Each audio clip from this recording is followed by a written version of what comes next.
Bueno, cuánta modernidad. Bueno, buenas tardes a todos y todas. Mil perdones a los miembros del panel. Me agarró la preparación de un acto en Plaza de Mayo y tuve que hacer un rodeo más que interesante. Fueron las 20 cuadras más largas de mucho tiempo. La verdad es que, para serles honesto, han escuchado algunas de las personas que más saben, que más escriben y que más están al día en los temas que vinculan a la convergencia, a las nuevas tecnologías. A mí básicamente me invitan porque todos usan camisas aburridísimas y yo no. Soy como el toque de color. Pero yendo a otros toques de color, me parece que es importante señalar que cuando hablamos de convergencia y de derechos o de situaciones que crean la convergencia, todos tendemos a pensar rápidamente en las redes, básicamente porque nosotros seguimos, aun cuando trabajemos, escribimos o militemos en contra de un concepto, el criterio más mercantilista del asunto, que entiende la convergencia como la mera fusión de redes y como la prestación de múltiples servicios por parte de una sola empresa. La convergencia es un poco más que eso. La convergencia, además de ser la unificación, la posibilidad de prestar en forma conjunta de distintos tipos de servicios a través del uso de redes, implica plantearse cuestiones vinculadas a estos servicios que son importantes. Yo lo primero que voy a plantear es, respecto al tema de redes, a mí me preocupa mucho el avance que cada vez más tiene en nuestro país el modelo privatista, donde las tecnologías, sobre todo las tecnologías de datos, se basan básicamente en la propiedad de redes y poco se basa en la prestación de servicios. Si nosotros vemos las ofertas, por ejemplo, de los prestadores de Internet que tiene la Argentina, vamos a ver que si no están cartelizadas pasan raspando. Todos ofrecen más o menos la misma velocidad, por más o menos el mismo precio, y sin ningún tipo de servicio de valor agregado, que vos digas hago la diferencia. De hecho, hay situaciones que casi generan una situación de cautividad. Por ejemplo, algunos servicios de Internet que te ofrecen el mail y que en el mismo momento en que dejas de estar suscrito a ese servicio también perdés el archivo de información personal que puede haber sido el uso del mail durante periodos prolongados de tiempo. Me parece que ahí la apuesta que tiene la Argentina, como la tiene gran parte de la región, es generar un servicio de uso de redes en el cual la competencia esté dada precisamente por los servicios de valor agregado que reciban los consumidores y los usuarios de estos servicios, y no tanto por la potencia competitiva que puedan tener los dueños de las redes. Porque los dueños de las redes necesariamente por lo caro que es instalar una red, es lo que se llama un costo hundido en materia económica, hacen que sean siempre más o menos los mismos, que tiendan a ser pocos y que además tiendan a funcionar tal como funciona en varios lugares del mundo de manera muy cartelizada. Solo la diferencia en mejores y más servicios van a generar una posibilidad real de competencia. Pero dicho esto, no puedo dejar de mencionar que la Argentina ha sancionado hace poco la ley de Argentina Digital, o la ley de convergencia, que pretende dar una solución, yo creo que en un modelo tecnológicamente que está quedando desuetudo, que es la apertura de redes cuando las redes no son necesariamente compatibles hoy en día. Es decir, la apertura de redes y la arquitectura abierta probablemente era una enorme solución para democratizar hace 10 años. Hoy no nos sirve el par de cobre, lo que te brinda el teléfono, para brindar los servicios de alta velocidad, por ejemplo, que queremos brindar cuando queremos tener competencia en mayores servicios. Esto me lleva a preguntarme si no hay que buscar alguna otra forma de regulación de las redes sin perder el criterio de redes de arquitectura abierta, es decir, que todos se puedan interconectar, entrar y salir de esas redes, y además que permitan el uso de tecnologías comunes.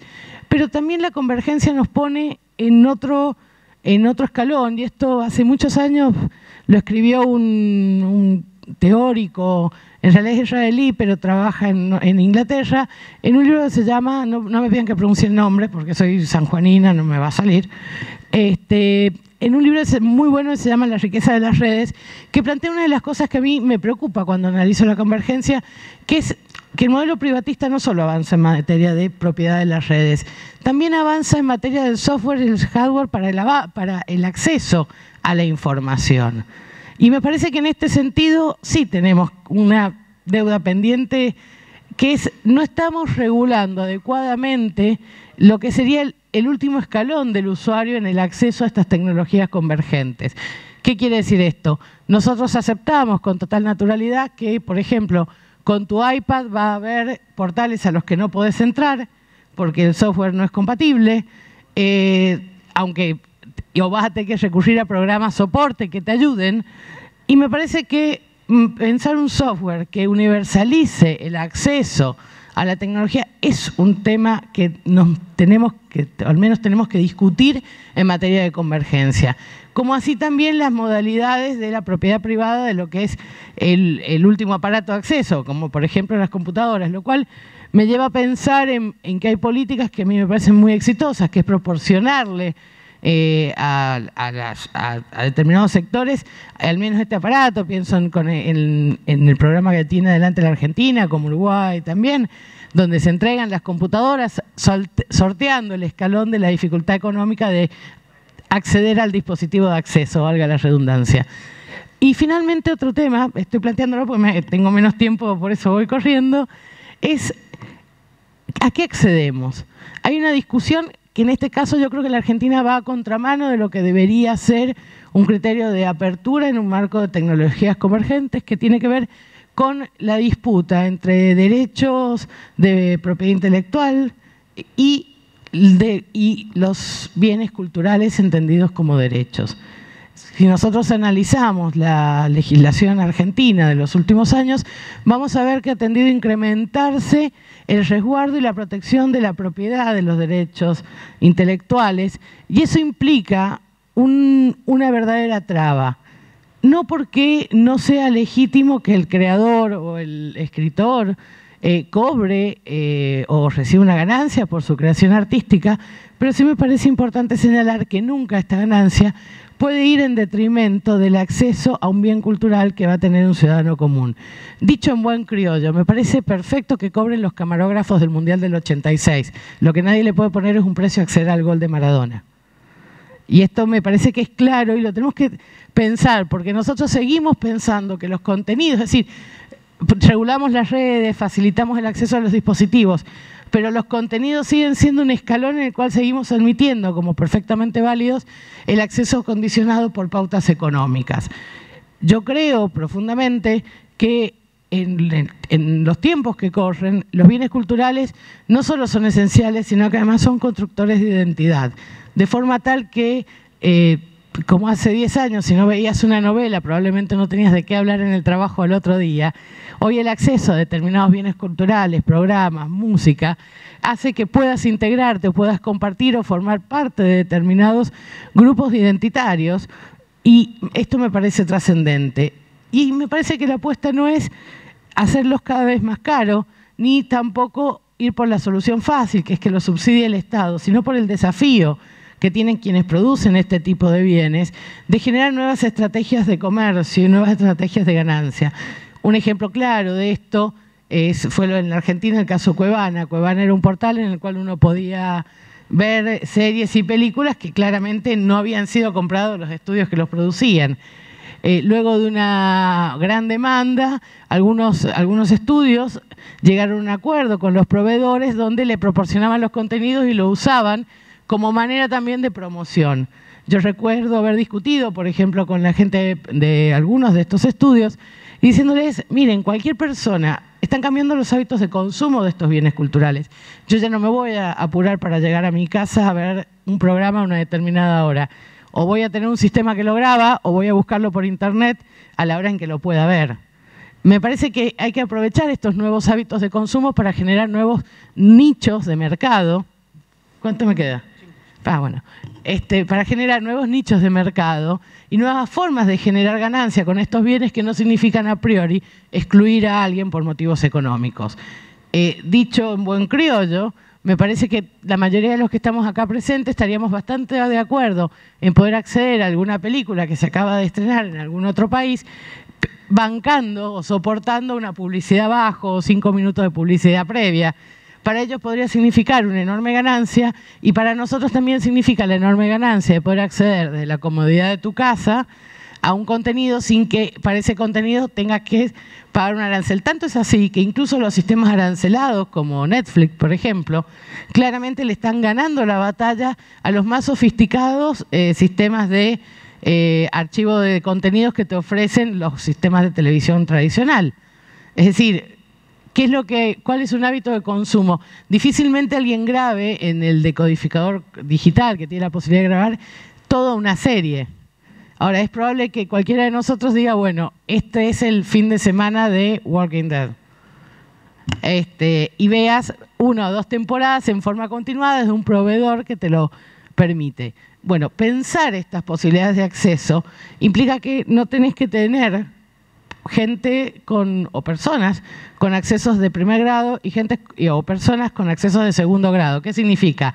Gente para quienes, o personas o grupos que tienen un acceso restringido, más dificultoso o bien diferido en el tiempo, frente a un sector que funciona como una suerte de élite en materia de acceso a bienes culturales, que tiene acceso a este bien cultural de manera inmediata, sin tener que esperar o sin ningún tipo de restricción.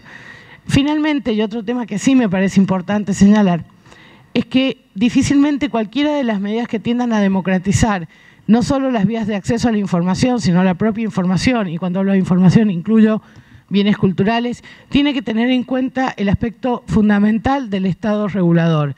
No los voy a aburrir con la teoría de libertad de expresión, pero efectivamente el Estado debe garantizar que todas las modalidades de expresión tengan espacio también en esta tecnología convergente.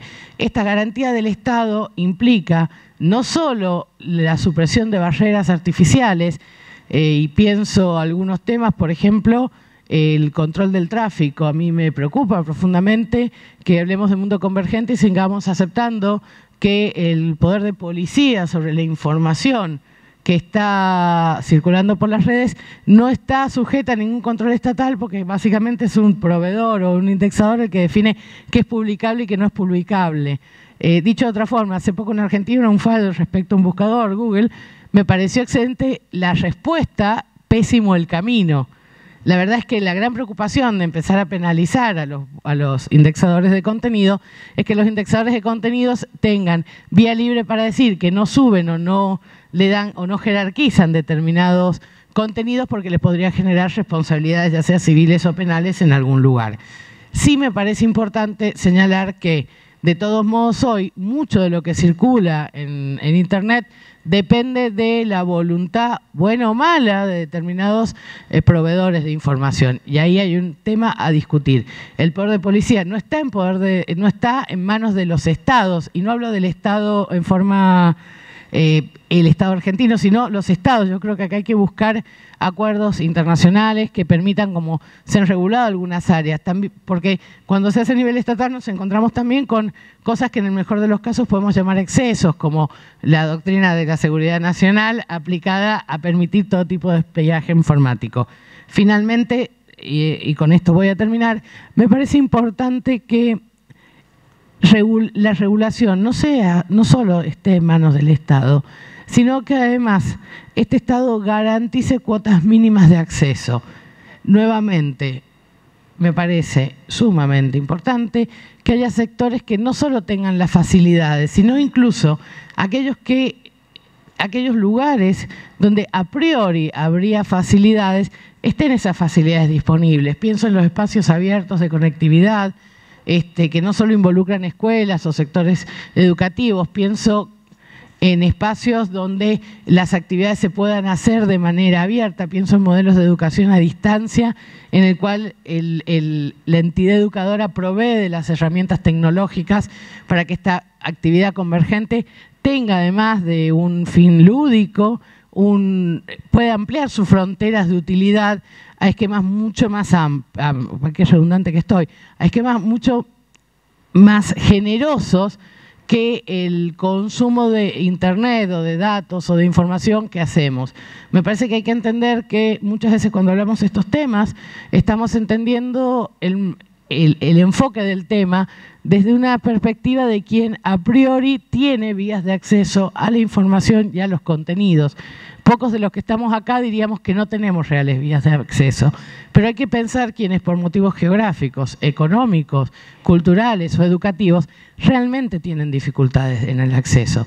Y esto que parece dicho en capital muy absurdo, a mí me pasa, por ejemplo, cuando viajo a San Juan. En San Juan no hay un solo proveedor de banda ancha real. No hay 1 metro de fibra óptica enterrado. Todo lo que es banda ancha es ADSL, un sistema de compresión. Lo cual hace que cuando yo llego a mi computadora a mi casa, las 2 notebooks de mis padres y mi computadora hacen que colapse la red y pasamos a... Yo veo las películas a las 3 de la mañana y ellos mandan mails a las 9. Me parece que esto pasa en una ciudad, que es una ciudad que tiene un nivel de desarrollo importante. Pienso que si esto pasa en un lugar como la capital de San Juan, ¿cuántas más dificultades atraviesan lugares mucho más remotos o con muchas más dificultades? En este sentido, y déjenme priorizar, me parece que la política de Estado no puede dejar de ignorar que hay lugares donde difícilmente sin el Estado lleguen estas tecnologías. Probablemente a San Juan en algún momento alguien entierre fibra. Probablemente en pueblos que están en la montaña con 400 habitantes, si el Estado no brinda algún sistema de conectividad y este sistema de conectividad no depende de un soporte tan caro como es la fibra, en esos lugares nunca va a haber conectividad. ¿Esto qué me lleva a hacer? Me parece que tenemos que tener una mirada muy criteriosa y muy cuidadosa en resguardo de las porciones de espectro que nos pueden permitir cubrir grandes áreas geográficas sin necesidad de instalar infraestructura tal vez demasiado cara, pero que no sea la rentabilidad de mercado que utiliza esas porciones de espectro para hacer una diferencia económica, utilizada en detrimento de la posibilidad de dar a toda la población, independientemente del lugar donde viva o de las condiciones en las que viva, una conectividad cada vez más abundante. Reitero, tenemos que acordarnos que hay muchos lugares de este país donde la fibra probablemente no llegue nunca. Entonces, la convergencia lo que va a ser la utilización de las tecnologías ya existentes en beneficio de sectores que de otra manera no podrían acceder. Eso también nos pone en otro aprieto regulatorio, que es cómo hacer conjugar la rentabilidad que buscan las empresas privadas con la necesidad de brindar estos servicios. En la ecuación, para mí es claro que cuando hablamos de información, hablamos de algo que es constitutivo, que es un derecho y que bajo ningún aspecto puede verse condicionado por los criterios de rentabilidad. Dicho de otra manera, entre la posibilidad de acceso y la rentabilidad, en el piedra, papel, tijera de la convergencia, claramente la posibilidad de acceso le gana a todos los demás. Muchas gracias.